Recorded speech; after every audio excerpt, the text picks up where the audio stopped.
Alright guys, Carlos again. I wanted to talk a little bit about airbrushing. Right now the blue that I've been using and that people are asking about comes from this set right here. Fantasy and Games Elven Colors, scale 75. This is their Fantasy and Games range. The difference between this and their regular range, their scale color line, is that these are a little bit thinner. They still dry pretty matte, but not as matte as scale color. And they blend really well. Scale color blends really well too. In the last video I kind of talked about how they occupy this weird space of having this really tremendous tinting power but also being very translucent. So they're kind of like, they take some practice.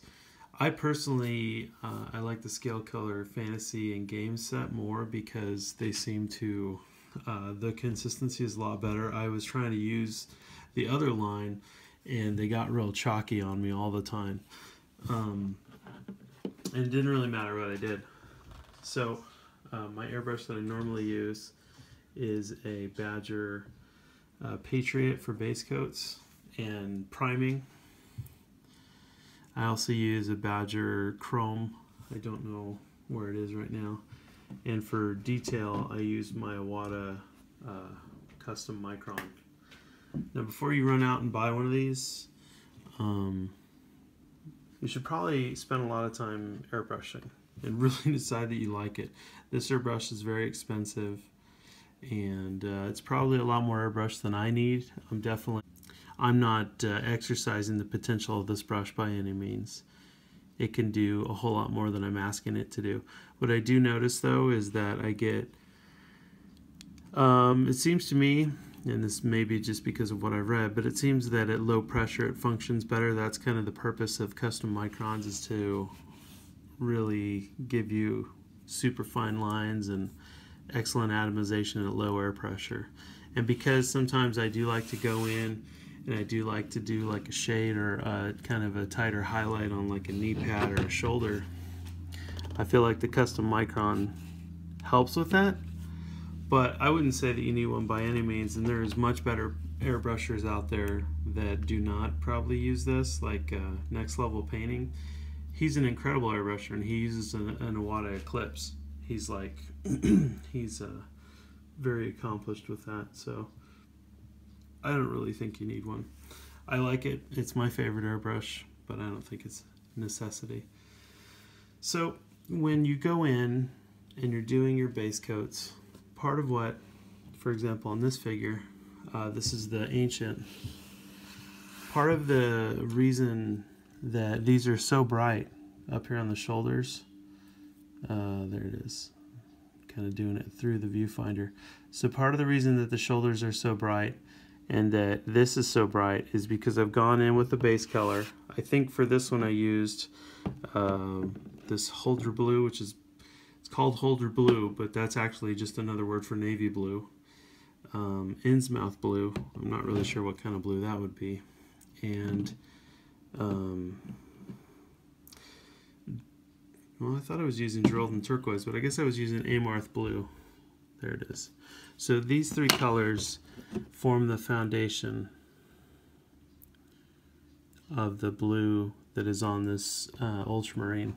And if you wanted to do a weathering effect, like a lot of weathering, and you wanted it to show up, like you wanted to do chipping and battle damage and that kind of thing, you really need to have a light base coat. So before you start, you want to plan out what colors you're going to use, and then maybe do it over either a white base coat. I've done this over a black base coat, but I go in and I use white to highlight these areas of interest. Right here, right here.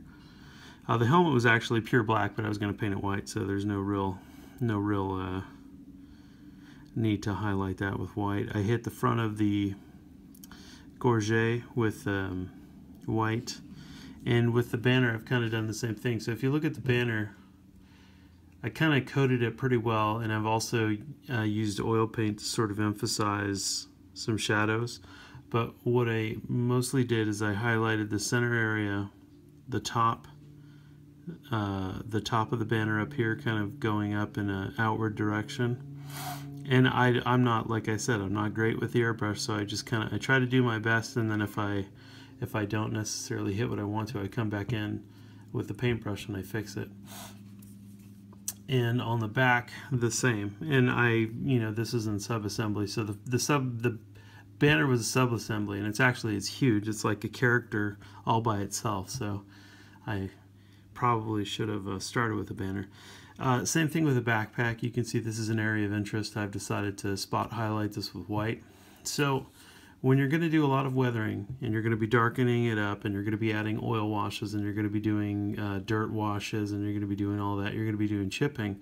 If you choose a very black or dark base color, like say up here, see this color right here, I could put brown chips on that color and they'd be very hard to see.